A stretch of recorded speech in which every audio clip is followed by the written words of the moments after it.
welcome to part 2 of Soul Sentred, the podcast with the incredible, the amazing MG, who is the creator of AI marketing machine that we were talking about last week's episode in part 1 of Soul Sentred, the podcast. I'm Jaynie Morris, your host. It's my absolute pleasure to have you back again.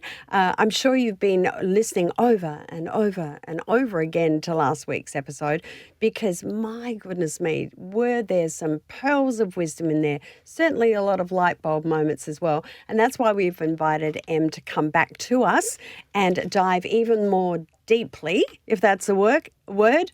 I'm mincing my words. I'm stuffing it all up, but that's okay because we free flow here. We can tell you're not AI. And that's a great way to start. It is. Oh, Em, thank you so much. Welcome back. Thank you so much for having me. I'm excited to be back. Yeah. Now, last week we covered so much, and this week what I thought we would get into a little bit deeper into a lot of the work that you're doing with your business, but also in empowering others. And I'm going to throw to the fact that, as you mentioned in last week's episode, you're loving social media. Yes. By the way, social media is loving you. Because, one of the things that I really enjoy is I don't have to go to the MG Instagram account anymore because I've often done that. It automatically comes up into my feed, which is great. And your energy, your life, but also the content that you put over in social media always seems to resonate. There's always something there, whether you realize it or not. So, it's incredibly powerful. And one of the things that came up in recent times was a gala that you put together. And I was really curious about that. So because of that curiosity, I'd love you to share with our audience what that was about, why you did it, and as far as impact is concerned, what you were hoping that would do. I'm so glad you're asking me about this. And we're actually recording in a studio right underneath where the gala was, which is super cool, in Optus Stadium, the biggest stadium in Western Australia. I mentioned in the podcast last week about that time in 2023 when I realized I wasn't in alignment with my business and what I was doing and my values, connection, impact, and transparency. And when I burned down half of my business and went all in with AI, I also thought about how I can build a community that gives back to the community, because that community gives me connection. It also gives me impact if I'm able to give back to that community. And in the process, sharing with people what I'm doing and how I'm doing it, that's transparency. So it's like the trifecta. So I built a low-cost membership, the Biz Revolution, which I still have to this day. It wasn't called the Biz Revolution back then. It was just called the Movement, because all I knew at that point in time was I wanted to create a movement. I wanted to create change. I wanted to create a community that gives back to the community, its own kind of economy. And the idea was to build this membership to a point where I could take a percentage of the revenue, not the profit, the revenue, to give back to the community. And so once that membership, the Biz Revolution, turned, I can't remember actually what age it was only about 18 months or a year, that it got to a 6-figure annual membership. Wow. Like that's how much it was turning over. I had a meeting with my accountant and said, is it viable now for me to do this, to take 10% of that revenue to give back to the community? And to be honest, it wasn't 100% viable when we had that conversation, but I was like, okay, what do I need to do to make it viable? Done, I'm doing it. So what I did is I created a fund, a Biz Revolution fund, 10,000 Australian dollars to go back to between two members of the Biz Revolution membership that would allow those particular members to put towards their impact goals. So I wanted to run a grant process, but unfortunately the government makes it really hard to run a grant process, and it was going to take years to actually get an official grant. So I went, screw that, I'll just call it a fund. I won't call it a grant. I'll just do it myself, whatever. So I did. And of course you did. Yeah, I was like, as if I'm waiting 2 years. Like, no, I'm doing this now. Yeah. And what I did was I set up a process exactly like a grant application. And it was just called a fund application so that, we had the right words. And people in my community, 140 women in the membership, who wrote in their own words, exactly what impact they want to make in the world and from their business, from their heart. And 44 applications later, 35,000 words, I think it was, to read, and videos, lots of tears. One of the hardest decisions ever, which I didn't make alone. I brought the judges in to help me with that process, as you would in a normal Of grant course. process too. We decided on the top 2. Well, we decided on the top 5, and then we promoted those top 5 because I also wanted to give them as much airtime as possible. And then on the night at the gala at Optus Stadium, which was on the 11th of September this year, we announced the 2 winners and had a massive celebration. And of course, it was across the stadium watching the sunset, and it was beautiful. We had Verve champagne, a lot of Verve champagne, oysters. It was very opulent. I had sponsors so that I could bring the price of the ticket down as well, because as you can imagine, Optus Stadium events, not cheap. Not cheap at all. And because the whole idea is I want it to be accessible. You know, I didn't want it to be a $500 ticket. I wanted it to be a $200 ticket. And that way, yeah, we were able to not just give back and have that impact, but also have a celebration and a connection opportunity. And that it was so much fun. Like, obviously organising an event can be quite stressful, and there was moments of stress, but I got an event manager and she did so much of the things. I literally arrived half an hour before the guests, and that was it. And perfect. We had so much fun. So that's the gala and the fund. And so in the, you know, as you mentioned, Em, looking at all of the applications, looking at all of the submissions and what have you, and there was a lot of emotion with all of that. So there were two winners? 2 winners, yeah. Was it? Yeah. And so it was announced at the gala? Announced at the gala, yeah. From what I saw on all the social media photographs, yes, there were 2 women out of all of the members that you have with there, but I saw a real gathering of all of them together around those 2 winners, and it just seemed like that it was just an elevation of all of them throughout the whole process that night. Did you feel that? I will admit that I didn't quite feel it until after I had announced the winners. Okay, because I was out of my body, like, and I think this does happen, right? When you get to a pivotal point, it's something I've been working towards for years, and then it's happening, and I feel like I was an observer of the entire thing until I'd announced the winners, and then we were on the dance floor, and then I kind of came back into my body. Yeah. And it wasn't really until after and looking at the content from the night and the photos that I started to really absorb what had happened. Yeah. And even getting feedback from people after that as well. It was like, wow, it was a moment, and the community feel in that space was incredible. Yeah. No, well, congratulations. It was amazing, and the impact from a visual perspective of watching that whole process through social media, again, is a great example of what you do with your business, and also with AI, I'm assuming, is a part of all of that as well. So let's talk a little bit more about AI.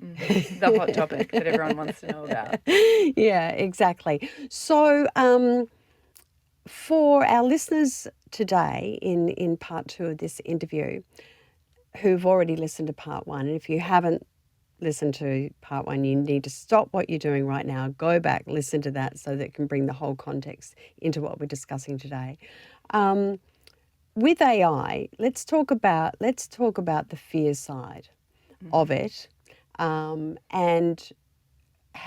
what are some thoughts, what are some tips that you have that you teach people to actually overcome that bit? And I'll just, the reason for my question, and I'm sure our listeners are asking this as well, reason for my question is that if there is a fear with anything, there is a block from anything that you hear, see, touch, or feel. So would the fear factor, what do you do to get rid of that fear before you dive into embracing AI? I think you have to own the fear with anything, and actually allow yourself to go there for a moment and consider it. And I will be honest with you, Jaynie, I do have some fears around AI and what it could create. And I also have fears related to how much more there still is to learn, which I know for most people is even worse than me because I know a lot, but it goes so deep. So can I swear on this podcast? Yeah, go ahead. Okay, cool. So my favorite strategy for learning how to use AI is fuck around and find out. That is my strategy. And I think the more you do that with anything, learning, the more quickly you learn. Because as soon as you break something, you go, oh, that didn't work. Okay, let's try a different path. And so a lot of the time when I am teaching people about AI, they'll come to me with something that they want to be perfect, and I'll say, have you tested it? And they'll say no, and I'm like, cool, I'm not giving you any feedback until you've tested it. And then they test it and they go, that was crap. And I'm like, cool, what was crap about it? Oh my gosh, I'm just kicking things. I love that, the timing of that.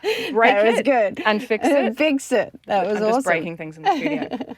So that's my number one strategy when it comes to learning. Good. Yeah. When it comes to the existential crisis kind of fears which exist with any new technology, I think it is important to do your research.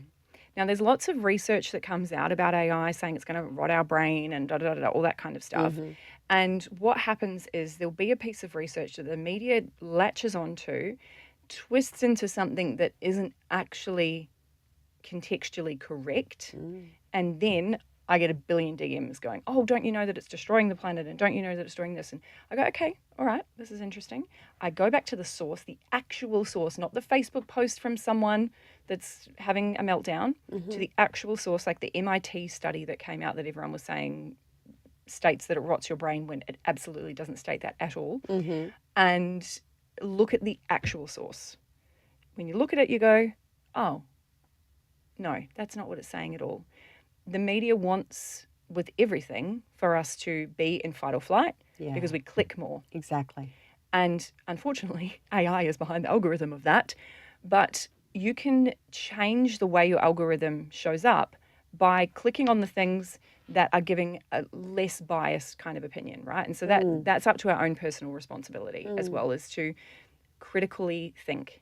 And that's, I think, going to be a huge skill going forward, is critical thinking, because now there's the whole what's real, what's not real. And so critical thinking is a really important skill when it comes to those fears around AI and not getting sucked into the hype and the fear around it and going, hold on, if I step back and look at this with curiosity rather than fear, where are the facts? What is the context? Yeah, that's really interesting, and how I've, when you were talking about it then, I was just thinking about the other day when I've got ChatGPT 5, is it 5.0, on there, and I have to say, just from a day-to-day situation, I haven't taken the next step, because I am actually going to do. Personally, I am actually going to do your course next year. Because I personally, I want to understand it. I want to understand the benefits. I want to understand how to implement it in what I do. And in doing that, that'll be, I'm sure, will be able to enhance what my entire team does as well. But one of the things that I really am enjoying with ChatGPT is that it remembers the input and the things that we have done together. And so, I mean, I have to admit, I do sometimes when I go on it, if it's morning, I'll go, good morning, ChatGPT, and talk it. Of course. And then input what I'd like some help with. And then the way that they come back, it's coming back with memories of other information that I've given it to it. And it's been really, it's a curious way to look at creation. How do you find your clients or just in general conversation with people about AI, a feeling about that personality, I guess, that ChatGPT has? I think it depends on your mindset when it comes to it, and whether you're looking at it as something that can help you or something that could be concerning. Yeah. And I think with any new technology, there's both sides of that. There are concerning. The most common use of ChatGPT in 2025 is therapy. Is that right? Yes, Is the that most right? common use. And I mean, if you think about it, like, it's it's a neutral party with access to everything about therapy, because anything that's been written by any psychologist in any blog is on the internet. Like, it's actually brilliant. I've got a friend who's going through a separation. She's becoming a single mum. She can't afford therapy, but she's going through a lot. So she's using ChatGPT, and she's like, it's the best therapist I've ever had. Wow, that's amazing. And so it's the way you frame it. It's anything is the way you frame it, right? Yeah, of The course. way you choose to look at something is the way that you will experience it. And ChatGPT is like that, but it also is important at the same time to go, okay, what do I want this to know? What do I not want it to know? And what maybe could I put in place if I'm using it for a certain purpose that maybe I want to keep private? Because there is a temporary chat option in there. So if you are doing something you don't want to actually stay on your ChatGPT, you can use that. There's ways you can turn off the data sharing to their model. There was a point in time, of course, the media picked up on all of our ChatGPT conversations are becoming public, but the only way that happened was if someone clicked like 3 buttons and basically very clearly agreed for it to go public, and then they're complaining that it's gone public. And it's like, well, you kind of created a public link and you clicked that you're happy for it to show up on Google, and now it's showing up on Google. So I don't know how you missed that. But there are questions to ask if you are concerned, and don't just ask ChatGPT, by the way. Don't just ask ChatGPT, because ChatGPT will tell you what it thinks you want to hear. Yeah. So do your research beyond ChatGPT if you're looking at safety measures. Yeah, great advice. Talk to us about AI Marketing Machine. So you do it every quarter? Yes. Yeah. And so if I was curious and I wanted to sign up and do the course, what could I expect out of it? What you can expect out of it is 10 days of intensive learning to start with. The reason I do it this way is, well, first of all, if we drag it across too much time, things can change. So we want to get the foundation set in 10 days. And in that time, what we do is we audit what you're currently doing in your business. Right. Because we want to AIify those things first. We create a framework for your AI strategy, and then we start to take steps like building out custom GPTs on ChatGPT, and introducing any other platforms that you might need or not. Sometimes you don't, and it's kind of determining at that point what is it that you would need. So you're Right. not paying for 50 subscriptions when you only need 2. Right. And then building those things out. Everyone's looks different. So there's also a platform that I have that has trainings on things depending on what it is that you need. So at that point, you get choose your own adventure. Yes. And after the 10 days, we have 30 days of support with me and my team inside a Facebook group. But I also do Loom videos. So people will put in, a screenshot and say, hey, I'm trying to do this. It's not working. I'll do Loom videos. So it's high level support for those 30 days. Right. You have access for 6 months after that. So any updates that happen in the 6 months after that, you get access to as well. And that way, in that short period of time, there's no faffing around. It's like get in, get it done, learn the foundations, and learn how you would continuously update it and upgrade it. And if you then want to do it in 6 months' time again live, I give a huge discount, like 65% off resetting, and people do that because they come back and they're like, I just want to see what else is happening, but I've already got the foundations. And so that's what you can expect. It is like an intensive first 10 days, especially if you haven't had any previous experience. And that's starting to shift because some people are coming in with a bit of experience now because it's not so new anymore. Are you, the clients that you've had so far that have signed up and are doing AI Marketing Machine with you, are you finding that they're all different ages, cultures, business levels, non-business levels, or is it specifically at this point women? All women at this point, but I did just have, for my November round, I had my first man sign up yesterday, which is awesome. And the thing is, I'm happy for anyone of any gender to join, but my marketing is to women. It is to women, that was my point. And all different business types, like everything from farming to e-com to online coaches to startups, multi-7-figure businesses, because what we do in AI Marketing Machine isn't just kind of like a copy paste, plug this in kind of thing, which would work in one very small niche kind of context. You get the foundational knowledge so that you can go and plug it into the rest of your business, no matter what your business is. Right. And it's the foundational knowledge that most of us don't have because it did not exist in this way at all until 2 years ago. Are you finding that people are coming out the other side of the 10 days really surprised and you know feeling very accomplished and going, oh my gosh, that was easier or better or than I thought it was going to be? Are you finding that? Yeah, so I do a questionnaire at the end, obviously, Yeah. when everyone finishes to just find out how many hours you think you've saved, how many bots you've built, all of those kinds of questions. And one of the most recent surveys I read the other morning was the answer to how many hours do you think you'll save per week? And she wrote like 10,000 million or something like this, and how many bots have you built and too many to count, that kind of feedback. Yeah. Even one of the people that joined in my last round she was like, I'm not tech savvy, like I don't, and so many people say that. Yes. I don't do tech. And she sent me a message going, I've set up the most complex ManyChat sequence with a Zap, which, by the way, if you're listening to this going, what the hell is that? She had no idea what those things were Yeah, I either. was just about to say, well, I'm not going to ask what that is because I think you need to do the course to find out. You'll Yeah. know, and it's basically Yeah. leads on tap automatically while you sleep. That's a sequence that she set up, and she didn't just set up the simple one. She's like, I'm going to go for the complex one, and she set it up, and it worked. Wow. So she was super stoked, and I love it because it's like, yeah, you can come in and say, I don't know how to do any of this tech stuff, but I've got the exact templates and the exact framework and mindset of how to ask yourself the right questions in order to get the result, even if it changes tomorrow, the platform changes and the button's in the wrong place. What are you most excited about for the future with what you're doing? Oh, that is a good question. I just think it's a great time to be alive. Like I'm so excited to be alive in this massive technological shift.